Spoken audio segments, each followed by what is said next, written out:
स्वामी विवेकानंद का जन्म 12 जनवरी 1869 को कोलकाता में एक कुलीन उदार परिवार में हुआ। स्वामी विवेकानंद का वास्तविक नाम नरेंद्रनाथ दत्त था। उनके पिता का नाम विश्वनाथ दत्त था, जो कोलकाता हाई कोर्ट में प्रसिद्ध वकील थे। उनकी माता भुवनेश्वरी देवी धार्मिक विचारों की महिला थी। स्वामी विवेकानंद एक महान विचारक थे। स्वामी विवेकानंद के विचार वर्तमान समय में सभी युवाओं के लिए प्रेरणा का स्रोत है। ये विचार युवाओं की निराशा से भरे मन में आशा की एक नई ज्योति जलाते हैं। स्वामी विवेकानंद द्वारा दिए गए प्रेरणादायक उपदेश और भाषण युवाओं को आगे बढ़ने के लिए प्रेरित करते हैं और उन्हें अपने जीवन में सफलता हासिल करने का मार्ग दिखाते हैं। से अपने विचारों को सभी तक पहुंचाया। स्वामी विवेकानंद आज भी भारत की युवाओं के लिए प्रेरणा स्रोत है और उनके विचार युवाओं को एक नई ऊर्जा प्रदान करते हैं और अपने जीवन में कुछ नया करने की इच्छा जगाते हैं। अपने जीवन में एक लक्ष्य निर्धारित करो और अपने पूरे शरीर को उस एक लक्ष्य से भर दो और हर दूसरे विचार को अपनी जिंदगी से निकाल दो। यही सफलता की कुंजी है। जिंदगी का रास्ता बना बनाया नहीं मिलता है, स्वयं को बनाना पड़ता है। जो जैसा मार्ग बनाता है उसे वैसा ही मंजिल मिलता है। किसी दिन जब आपके सामने कोई समस्या ना आए तो आप सुनिश्चित हो सकते हैं कि आप गलत मार्ग पर चल रहे हैं। ब्रह्मांड की सारी शक्तियां पहले से हमारी है। वो हम ही हैं जो अपनी आंखों पर हाथ रख लेते हैं और फिर रोते हैं कि कितना अंधकार है। खुद को कमजोर समझना सबसे बड़ा पाप है। चिंतन करो, चिंता नहीं, नए विचारों को जन्म दो। ज्ञान का प्रकाश सभी अंधेरों को खत्म कर देता है। भय और अपूर्ण वासना ही समस्त दुखों का मूल है। शिक्षा व्यक्ति में अंतर्निहित पूर्णता की अभिव्यक्ति है। वह नास्तिक है जो अपने आप में विश्वास नहीं रखता। जितना बड़ा संघर्ष होगा, जीत उतनी ही शानदार होगी। सत्य को स्वीकार करना जीवन का सबसे बड़ा पुरुषार्थ है। समस्त प्रकृति आत्मा के लिए है, आत्मा प्रकृति के लिए नहीं। पवित्रता, धैर्य और उद्यम, ये तीनों गुण मैं एक साथ चाहता हूँ। आकांक्षा, अज्ञानता और असमानता, ये बंधन की त्रिमूर्तियां हैं। हम जो बोते हैं वो काटते हैं। हम स्वयं अपने भाग्य के निर्माता हैं। मेहनत से जीवन की हर मुश्किल से बाहर निकला जा सकता है। हिंदू संस्कृति आध्यात्मिकता की अमर आधारशिला पर स्थित है। ज्ञान स्वयं में वर्तमान है, मनुष्य केवल उसका आविष्कार करता है। अगर स्वाद की इंद्रिय को ढील दी तो सभी इंद्रियां बेलगाम दौड़ेगी। जिसके साथ श्रेष्ठ विचार रहते हैं वह कभी भी अकेला नहीं रह सकता। मध्य युग में चोर डाकू अधिक थे, अब छल कपट करने वाले अधिक है। उस ज्ञान उपार्जन का कोई लाभ नहीं जिसमें समाज का कल्याण न हो।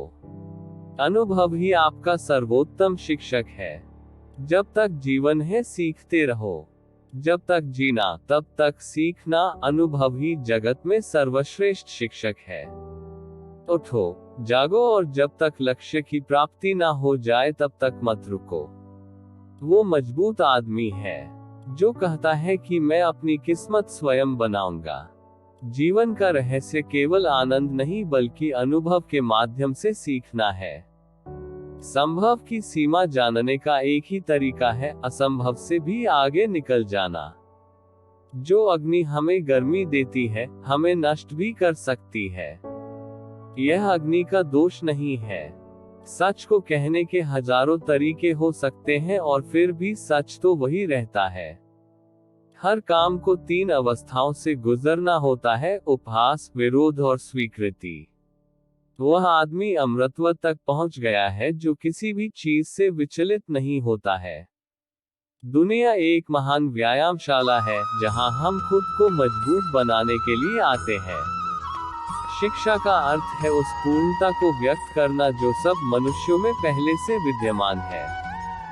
जीवन में संबंध होना बहुत जरूरी है, पर उससे भी जरूरी है उन संबंधों में जीवन होना। जब तक आप खुद पर विश्वास नहीं करते तब तक आप ईश्वर पर विश्वास नहीं कर सकते। मस्तिष्क की शक्तियां सूर्य की किरणों के समान है। जब वो केंद्रित होती हैं, चमक उठती है। संगति आपको ऊंचा उठा भी सकती है और यह आपकी ऊंचाई को खत्म भी कर सकती है। एक पुस्तकालय महान व्यायामशाला है जहां हम अपने मन को मजबूत बनाने के लिए जाते हैं। शक्ति जीवन है, निर्बलता मृत्यु है।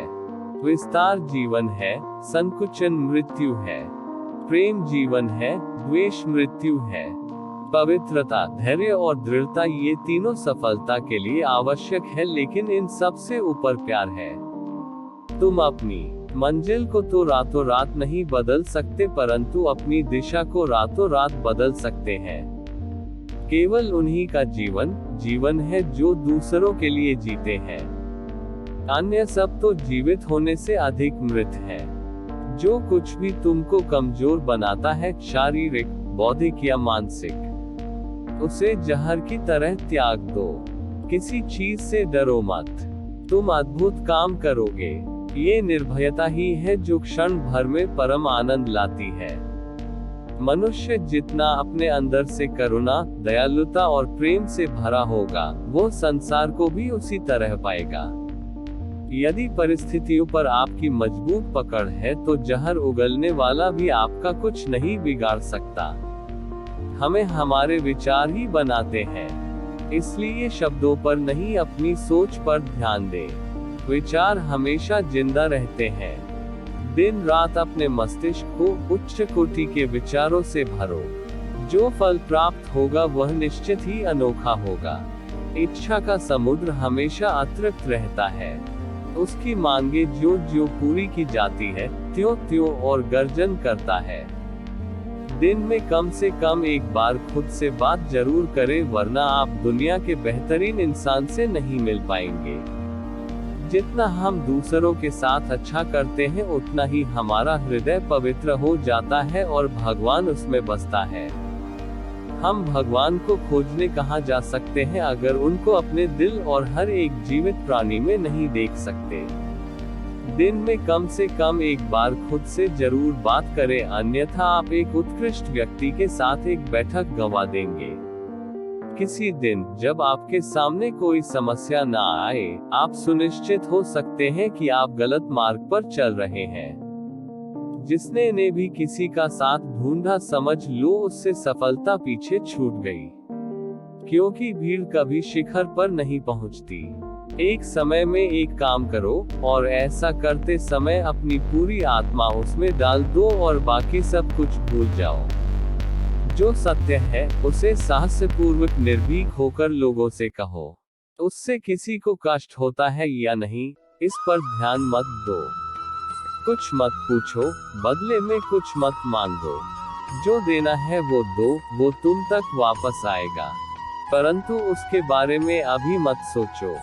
जीने के साथ लगातार सीखते भी जाना चाहिए। इस भरोसे पर नहीं रहना चाहिए कि उम्र अपने साथ बुद्धि भी लेकर आएगी। मुझे इस बात का विश्वास नहीं है कि वह भगवान जो मुझे यहाँ रोटी नहीं दे सकता, वही मुझे स्वर्ग में अनंत खुशी दे सकता है। हम जितना ज्यादा बाहर जाएं और दूसरों का भला करें, हमारा हृदय उतना ही ज्यादा शुद्ध होगा और परमात्मा उसमें बसेंगे। जिस समय जिस काम के लिए प्रतिज्ञा करो, ठीक उसी समय पर उसे करना ही चाहिए, नहीं तो लोगों का विश्वास उठ जाता है। हे महर्षियों, आप ठीक ही कहते थे। जो किसी व्यक्ति विशेष के आश्रय रहता है, वह सत्य रूपी प्रभु की सेवा नहीं कर सकता। कर्म योग का रहस्य है कि बिना किसी फल की इच्छा के कर्म करना है। ये भगवान कृष्ण द्वारा श्रीमद् भगवद गीता में बताया गया है। हमें ऐसी शिक्षा चाहिए जिससे चरित्र का निर्माण हो, मन की शक्ति बढ़े, बुद्धि का विकास हो और मनुष्य अपने पैर पर खड़ा हो सके। जब लोग तुम्हें गाली दे तो तुम उन्हें आशीर्वाद दो। सोचो कि तुम्हारे झूठे दम को बाहर निकालकर वो तुम्हारी कितनी मदद कर रहे हैं। हम हमेशा अपनी कमजोरी को अपनी शक्ति बताने की कोशिश करते हैं, अपनी भावुकता को प्रेम कहते हैं और अपनी कायरता को धैर्य। तुच्छ वस्तुओं के लिए कभी प्रार्थना ना करें। यदि आप केवल शारीरिक आराम की ही आकांक्षा करते हो तो पशु और मनुष्य में क्या अंतर है। धर्म ही हमारे राष्ट्र की जीवन शक्ति है। ये शक्ति जब तक सुरक्षित है तब तक विश्व की कोई भी शक्ति हमारे राष्ट्र को नष्ट नहीं कर सकती। पढ़ने के लिए जरूरी है एकाग्रता। एकाग्रता के लिए जरूरी है ध्यान। ध्यान से ही हम इंद्रियों पर संयम रखकर एकाग्रता प्राप्त कर सकते हैं।